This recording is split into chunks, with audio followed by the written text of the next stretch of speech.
E o dia 20 de setembro, conhecido como o Dia do Gaúcho, é feriado no estado do Rio Grande do Sul. A data recorda o início da Revolução Farroupilha ou a Guerra dos Farrapos, em 20 de setembro de 1835. Convidamos o tradicionalista Narci Maldaner para nos contar alguns fatos dessa história que é rica em detalhes. Acompanhe. E a gente segue falando um pouco da nossa tradição da Semana Farroupilha. Uma disciplina que deveria fazer parte do currículo de todas as escolas, falar da tradição. Falar desta tradição que nos ensina a ser pessoas melhores, a conviver em sociedade, a ter uma cultura. E para recordar um pouquinho de tantas coisas que acabaram se perdendo aí no decorrer dos anos, nós convidamos ele, que é um historiador e sempre esteve à frente do movimento tradicionalista, Narci Antônio Maldaner. Ele vai historiar um pouquinho para nós aí a Revolução Farroupilha, guerras, enfim. Preste bastante atenção aí para você relembrar essa história que é tão bonita, a história do Rio Grande do Sul. Bem-vindo, seu Narci. Obrigado, cumprimentos a todos os ouvintes e especialmente aos tradicionalistas. Verdade, essa semana todas as honras aos tradicionalistas mesmo. Estamos no mês Farroupilha, Semana Farroupilha e mês Farroupilha. Um tempo atrás falava-se apenas Semana Farroupilha, Sim. Mas os festejos, eles se estendem durante o mês e o dia 20 é o ápice, o Dia do Gaúcho. Sim. Então já se fala hoje em festejos farroupilhas, que é o mês de setembro praticamente inteiro. E eu preciso fazer uma correção, a bem da verdade. Não me cabe o título de historiador, é muito. Eu procuro ler alguns historiadores. Sei. E seria muita vaidade minha aceitar isso. Eu não sou, então verão até pelos meus erros que eu não sou um historiador. E historiador, para começar a falar da Revolução Farroupilha e da história do gaúcho, há os historiadores que dizem que nós somos uns aloprados, né? Comemorar o quê? Comemoram uma guerra perdida. E há os que vão em busca da verdade. A meu juízo, a verdade é que nós tivemos uma história fantástica, a história do gaúcho. Pois é, eu gostaria que o senhor falasse um pouquinho dessa história. Nós tivemos uma revolução e uma guerra, as duas coisas aconteceram no mesmo instante? No mesmo período de 10 anos. Não tem como entender a história do gaúcho, a história do Rio Grande do Sul, a história farroupilha, sem pensar um pouquinho na geografia. Sim. Quando descobriram a América e o Brasil, 1500 o Brasil, há poucos dias comemoramos a independência do Brasil, os 200 anos. Havia um império brasileiro. O leste do Rio Grande do Sul, o Rio Grande do Sul quase como um todo, mas principalmente o leste, Missões, era uma terra de ninguém, desconhecida. Os primeiros que chegaram ali foram os jesuítas. Eu entendo até com coisas boas e com coisas nem tão boas, porque de alguma forma ou outra os bandeirantes vieram justamente escravizar os índios, que os jesuítas estavam ensinando algumas coisas e catequizando. Entenda cada um como quiser o que significa isso. Então, a partir do avanço dos espanhóis e dos portugueses, que o foco era o Rio da Prata pelos espanhóis e outras partes pelos portugueses, chegaram a um ponto lá que eles dividiram o território. Mas, na verdade, aquele Tratado de Tordesilhas não dividia só o Brasil, como muitos pensam, que parte lá do Pará e até termina ali em Laguna. Ficava o Rio Grande do Sul fora daquela risca imaginária, né? Todo mundo sabe. E então ficou essa terra de ninguém. E como os jesuítas, o Cristóvão, um espanhol, introduziu o gado e criou o gado à vontade, a pastagem era considerada a melhor do mundo e ainda é, o Pampa Gaúcho. E eles foram expulsos pelos espanhóis. Durante 5, 6 anos, aquele gado ficou se desenvolvendo, se procriando, sem controle nenhum. Não havia cerco, não havia arame, não havia nada. Então, depois, quando voltaram, havia uma imensidão de gado. Imagina-se que havia 10 milhões de cabeças de gado, gado chimarrão. O que é gado chimarrão? Orelhano, porque quem trouxe o gado foi o orelhano. Então hoje se fala gado orelhano, porque não tem marca nem sinal e está solto, não tem dono. E aí então, por causa das charqueadas, é claro que eu resumo bastante, né? Claro. Com as charqueadas foram buscar esse gado. E quem sabia recolher esse gado eram os índios. Então eles tinham uma técnica de lançar uma lança na charrete do boi, que era no calcanhar. O boi caía e eles tiravam apenas o couro. Nossa. E a costela, ou alguma parte mais fácil de assar na hora, sem sal, sem nada.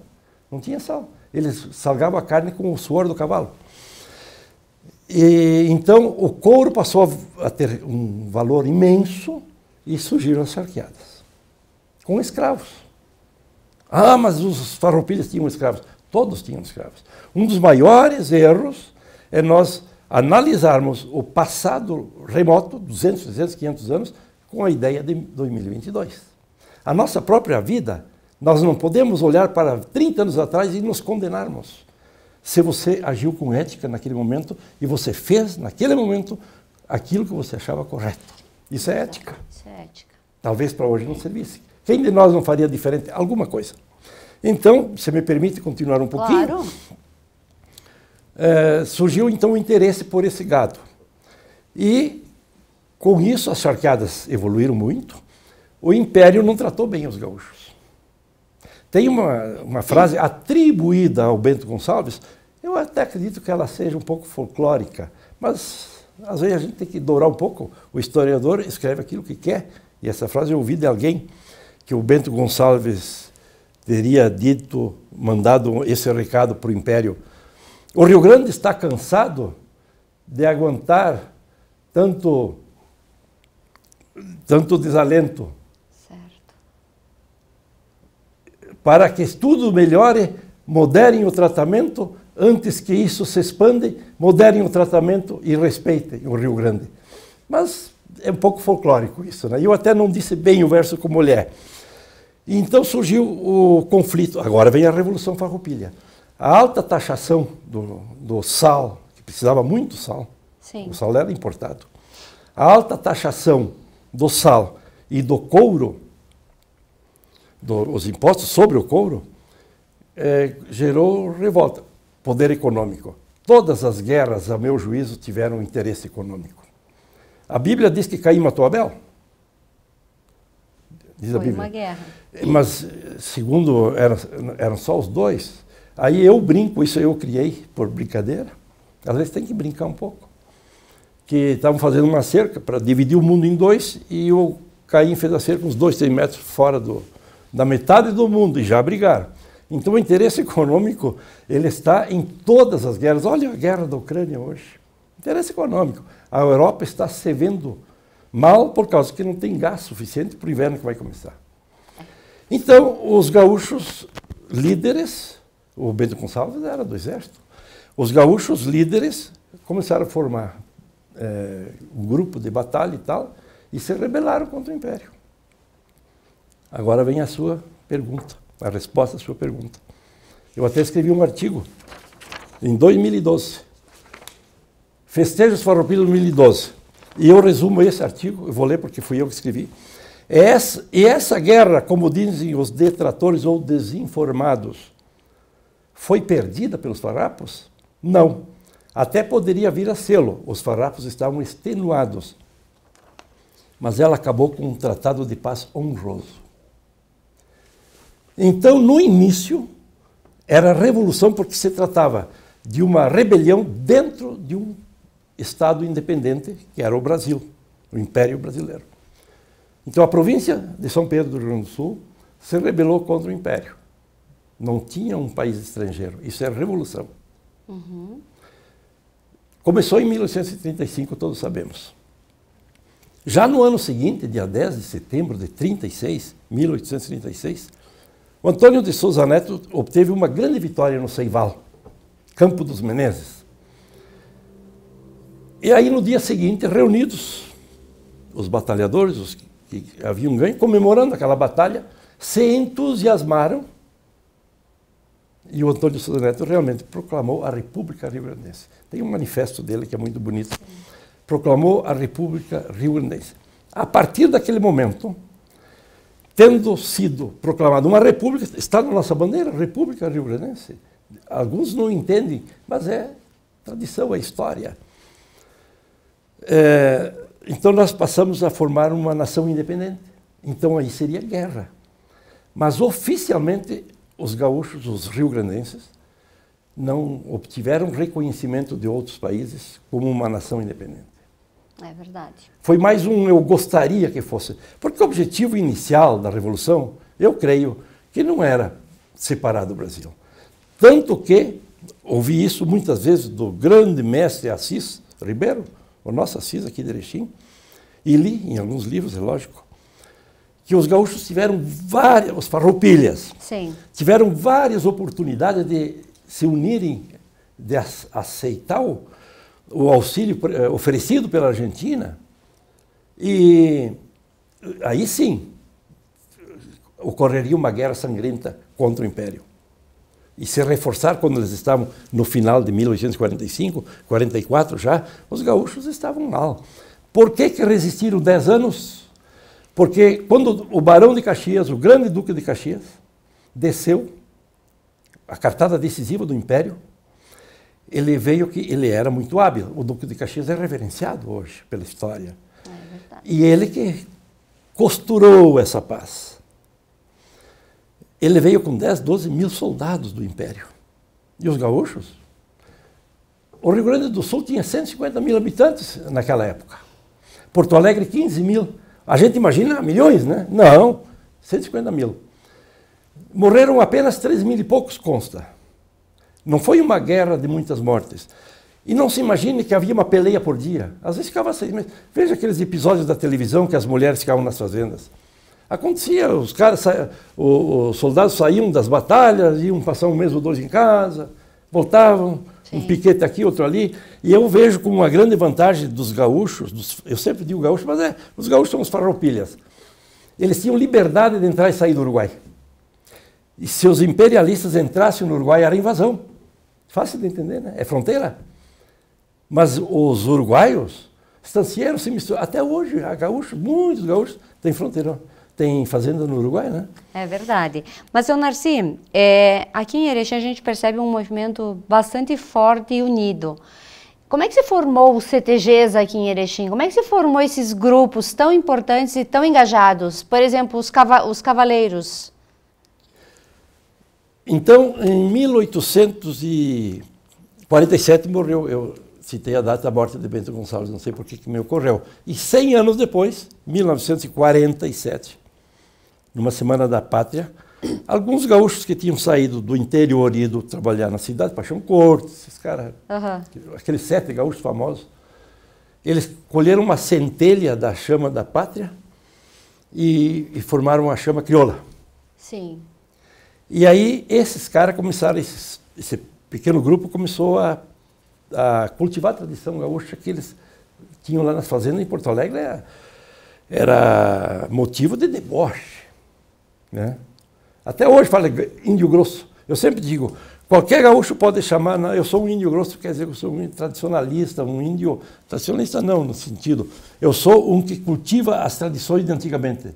Então, Porto Alegre tratava esses caras como grosso, não. Uhum. E aos poucos essa turma foi crescendo. Então, veja bem, já 5 anos depois, 1947, aqui em Erechim se fundava o nosso grande CTG Galpão Campeiro. E já não era o primeiro. O primeiro foi o 35, né, lá em Porto Alegre. Uhum. E depois outros 5, 6. Parece que o Galpão é o 7º. É o 7º. E aí começou sempre por um grupo de tradicionalistas que cultivam as tradições, né? Os tradicionalistas cultivam a tradição. E o que é tradição? O passado é um marco e a tradição é o desenvolvimento desse marco. Essa é uma diferença muito interessante, uma explicação bem interessante. O passado é o marco, a tradição é o desenvolvimento. Tradição no latim, traditio, no direito surge muito. A tradição, se eu vendo essa caneta, recebo o preço, quando eu entrego, eu fiz a tradição, a entrega. Uhum. Então, tradição é entregar de geração em geração, costumes, valores, ética, vividos pelos anteriores, os antecessores. Uhum. E aí surge um termo também bem interessante que chama-se atavismo. O atavismo é renascer em mim alguma coisa que era cultuada por uma geração anterior, não necessariamente dos meus pais, dos meus avós e bisavós. Então, prosseguiu a fundação de CTGs, épocas mais vividas, vivenciadas e épocas mais esquecidas. Até que o movimento tradicionalista gaúcho disse, vamos organizar. CTG aqui, CTG lá, nós temos que ter regras para que tudo funcione bem. Sem regra, nada funciona bem. Nada funciona. Então, o MTG organizou esses focos tradicionalistas, que são os CTGs, e até hoje. Vem aqui, tanto que Erechim tem uma meia dúzia, né, de CTGs. É verdade. E a nossa comida típica, a origem dela toda, como é que surgiu isso? O churrasco está... Comida típica é a mesma coisa que falar em churrasco, no meu entendimento. Sim, sim. O churrasco surgiu justamente daquela matança de gado, e não tinha outra coisa para comer. Já que o boi estava morto para tirar o couro, fazia-se churrasco. E o castelhano usa... Nós usamos a palavra matambre, que é aquela peça do boi mais por cima da costela e tal. Matambre nada mais é do que em castelhano matar a fome, mata hambre. Hambre é fome, né? E surgiu a palavra aportuguesada matambre. É aquela que tu botava no espeto 10 minutos e já ia comendo, matava a fome. Depois comia um pouco mais. No nosso churrasco não tem os aperitivos, né? Costelinha, vazio. Uma linguicinha. Eu, gaúcho, chamo de vazio, né? Linguicinha, etc, né? Então, depois vem vaca atolada, o carreteiro. O carreteiro. O carreteiro também facilitando levar carne seca, para não estragar, não tinha geladeira, não tinha nada. E os tropeiros então faziam o carreteiro, porque em poucos minutos estava pronto, né? Um pouco de charque, um pouco de arroz, fácil de levar e de conservar sem geladeira, sem refrigeração. É verdade. E a dança, a poesia, como é que surgiu tudo isso? Porque toda a poesia ela conta uma história. Aí nós temos que falar de Paixão Cortes. Um daqueles do grupo de 1947. Paixão Cortes saiu para esse estado afora com um gravadorzinho. Não fosse ele, nós não teríamos quase nada dessa tradição. E Barbosa Lessa e outros. E daí eles começaram a pesquisar dança. O Nordeste tem uma tradição forte de dança. E os gaúchos também tinham. Mas precisava juntar isso. E ele escreveu vários livros, né, sobre folclore, danças e até comidas e tal. Mas principalmente o lado da dança, dessa cultura, Paixão Cortes, o laçador. Será que alguém não sabe que o laçador foi baseado nele, pelo Caringe, o escultor? Paixão Cortes era um homem jovem, né, naquele tempo. E então nós temos essa variedade fantástica de comidas e tradição gaúcha que é a dança. E nos CTGs, o MTG organiza esses eventos, né, como teve há poucos dias aqui em Erechim, preparatórios para a grande festa lá de novembro. E muito rica, então, a nossa área em cultura de danças e comida. No passar aí dos anos, muita coisa se modificou. Muitos costumes se perderam. E os costumes gaúchos, eles também ficaram um pouquinho de lado ou eles estão sendo retomados agora? Aí que vem, eu falei antes de atavismo, é quando fica de lado e de repente ressurge. Sim. E houve uma época, eu acho que nos anos 80, 70, 80, que o Getúlio Vargas foi um grande presidente brasileiro, mas foi ditador durante um tempo. Ele proibiu todos os símbolos estaduais, não podia usar nada. Isso aqui seria proibido. Por quê? Porque ele queria unir o país. Ele achava que poderia haver separações, talvez. E depois, então, quando isso aí deixou de ser proibido, cada estado começou, e o Rio Grande do Sul se destacou. Sim. De forma definitiva. Eu esse dia falei com um político de outro estado, uma cidade lá, eles não têm nada na Semana da Pátria. Não fazem nada. Pois é.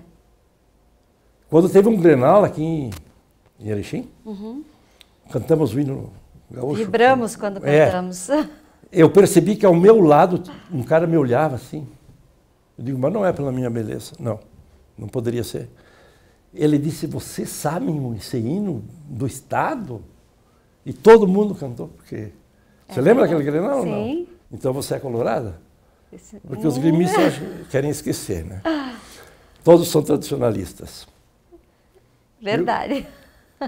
Sandra. Temos aí alguns recortes de jornal. Isso eu quero mostrar, e antes falando com o representante aí da coordenadoria, né? O Ricardo, meu Deus, Ricardo Valborba, perdão, Ricardo. Eu tenho aqui cópia de um jornal, O Povo, Piratini, sábado 1º de setembro de 1839. Aqui aparece bem? É uma relíquia. É uma cópia de cópia, né? Mas uma Mas relíquia. é original. É. E no verso de uma página está escrito Notícias do Exterior, Rio de Janeiro. Era exterior. Então esses aqui consideravam o Rio Grande uma república. Sim. Aliás, consideraram até fazer a paz. Até fazer. A paz, tem que falar nisso, a paz foi extremamente honrosa. Isso não é derrota. O Duque de Caxias foi hábil. Já se sabia que haveria a Guerra do Paraguai. Que começou quando? Em 1865. Os chefes gaúchos foram para o Paraguai. O contingente gaúcho no Paraguai foi muito grande e decisivo. Uhum. E aquela guerra também durou 5 anos. O Brasil acabou com o Paraguai, que até hoje, agora o Paraguai está economicamente se reerguendo. Então a paz foi extremamente honrosa. Ninguém perdeu patente militar. Não houve cobrança de dívida de guerra, foram perdoadas todas as eventuais questões aí relacionadas à guerra, dívidas de guerra que se chama, e ninguém foi punido. Então isso chama-se paz honrosa. E por que os gaúchos, antes eu falei e não acabei esse raciocínio, os gaúchos mantiveram os últimos 5 anos com pouca gente e sem recursos. Eles... Quando vieram, eu lembro, eu falei que vieram 10.000 soldados com o Duque de Caxias. Certo. Aí demorou ainda alguns meses. Esses soldados não eram exímios cavaleiros. E eles não conheciam o chão. E os farroupilhas, ali tem um capão, ali tem um penhasco, ali tem um campo aberto, ali tem um lago, ali tem um mato fechado, entende? Uhum. Que é o nosso o Pampa, a fronteira, onde se desenrolavam esses pequenos combates. Então, a vantagem era enorme. E na história mundial tem um exemplo que é a Guerra do Vietnã. O americano tinha um poderio militar enorme e não enxergava o inimigo. Assim aconteceu na Guerra ou Revolução Farroupilha. Guerra e Revolução. Trata-se de guerra a partir da independência, da proclamação da República Rio-Grandense, mas na verdade, os atos todos se desenvolveram como revolução. É um pouco difícil, talvez, de entender, mas a rigor não foi guerra. Tudo aconteceu como uma revolução, porque só havia influência de irmãos brasileiros. Uhum. E houve um determinado momento que os farroupilhas optaram por ficar junto ao Império. Eles não quiseram se unir, falei antes, aos estrangeiros. Daí sim seria uma guerra, de fato, né? Então foi isso. Bom, a nossa história ela é muito ampla, tem muita coisa aí para ser discutida que não seria possível aqui. Mas eu acho que deu para as pessoas entenderem um pouquinho e reavivar um pouco dessa história, mas fica aí o convite para que leiam livros que contem essa história aí, para conhecer um pouco mais do nosso Rio Grande. Seu Narci, obrigada por ter vindo até a TV Erechim hoje para falar um pouco sobre essa data importante. Você falou sobre poesia e sobre música, né? Sim. A riqueza da nossa música gaúcha. Eu declamo umas 10, 15 poesias também. E é a coisa mais linda do mundo. E antes eu me perdi um pouco naquele verso, e eu acho que ele era assim, que o Bento mandou dizer: o Rio Grande está cansado de aguentar tanto desmande. E antes que a coisa desande, num entrechoque sangrento, moderem o tratamento e respeitem o Rio Grande. Muito bom. E eu tenho um verso que eu declamo muito onde eu vou, e serve para a tua casa aqui. Claro. Fazendo uma evocação, né? Se não tiver campo aberto lá em cima, quando eu me for, um galpão acolhedor de Santa Fé, bem coberto, e um pingo passando perto. Só de lembrar me comovo. Eu juro pelo meu povo, nem o céu me segura, e eu volto à velha planura para ser gaúcho de novo. Muito bom. Obrigada. Eu que agradeço demais. Saudação a todos os gaúchos.